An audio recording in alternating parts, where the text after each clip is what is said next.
And I think we have a few later in the press review, but we'll just start first of all with the New York Times.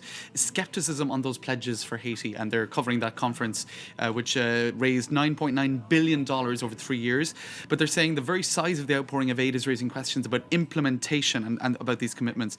Haitians remain skeptical because apparently there were many conferences and many millions pledged in the past for hurricane relief and things like that, and only a fraction of that money was ever delivered.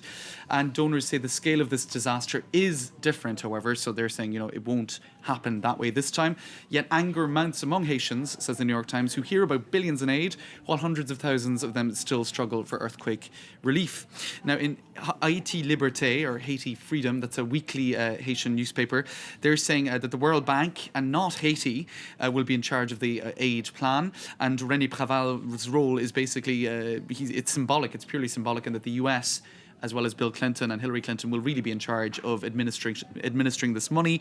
This is just the tip of the iceberg in plans, in an overarching sort of imperial plan to keep Haiti under global governance. So they're very skeptical about this aid conference. So that's just a little bit of what's in the press today about that conference. And moving on to some of the stories in the paper today, I'll just show you the front page of The Guardian with this gargantuan structure which has been planned apparently for the London Olympics.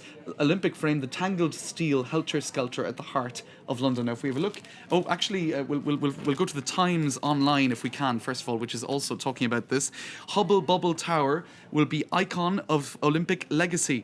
Now, apparently they're saying 120 years after Gustav Eiffel built the Eiffel Tower, we now have the Colossus of Stratford, 22 metres taller than the Statue of Liberty, and it's going to be called the ArcelorMittal Orbit, after the company that is supposedly sponsoring it.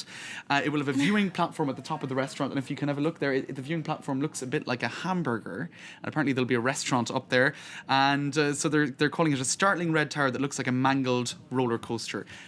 I think that's an April Fool's joke myself. I'm sure can't many people imagine. are hoping it is. I can't imagine that they would build that in the centre of London. It looks pretty hideous. So that's April Fool's joke number one. Now, moving back to The Guardian and various posters, apparently, for the Labour election campaign. Now, Labour strategists are considering a billboard campaign portraying Brown as a sort of Dirty Harry figure.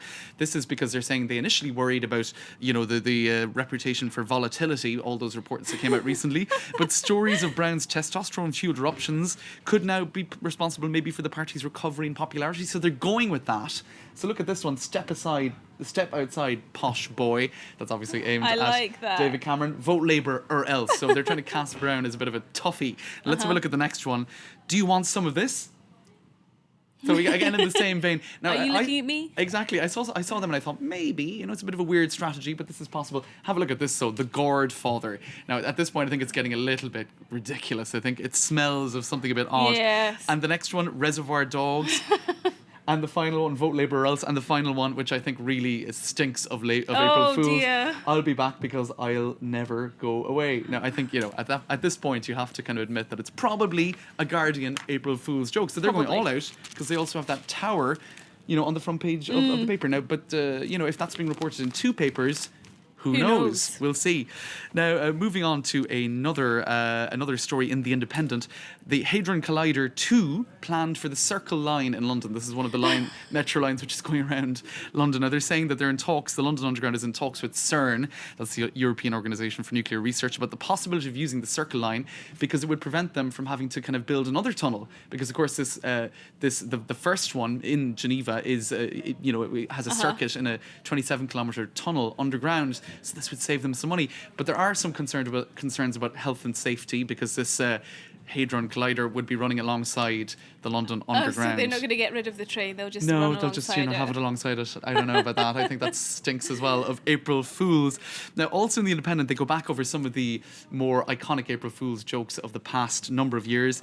The Swiss spaghetti harvest, did you ever hear of that one? It was in 1957, and there was a BBC... I'm too young to know about this. The BBC panorama of farmers in Switzerland with spaghetti cultivation. I think that's a load of rubbish. And then if we move on to another one, a TV astrologer astrologist by the name of Patrick Moore announced in 1976 that because of an alignment of the planets, if you jumped at 9:47 a.m., you would experience weightlessness. So a whole load of people jumped. Thousands rang in to say they experienced decreased gravity. There was even one woman who said she wafted from her chair and orbited gently around the room. So we've got half an hour to wait. We can try it again. 9:47. And then there's another one, Typographer's Idol. This was trotted out by The Guardian a number of years in a row. 2 islands in the Indian Ocean that resemble a semicolon. They were known as the Sans Serif Islands. The first one was uppercase and the next one was lowercase. And apparently that's appeared in the Guardian crossword a lot, quite frequently ever since. And we'll finish with the magic of colour television. This was in Sweden in 1962, where a TV channel said if you put a nylon stocking over the TV, the fine mesh would cause a sort of a reconfiguration and you would experience colour television, which at the time was just unimaginable. But apparently you had to tilt your head from side to side for it to work properly. I wonder how many people did that. Some maybe slightly naive Swedes. James Gooden, thank you very much indeed. Thanks, fascinating. Anna. Okay, well, let's get a reminder now of the main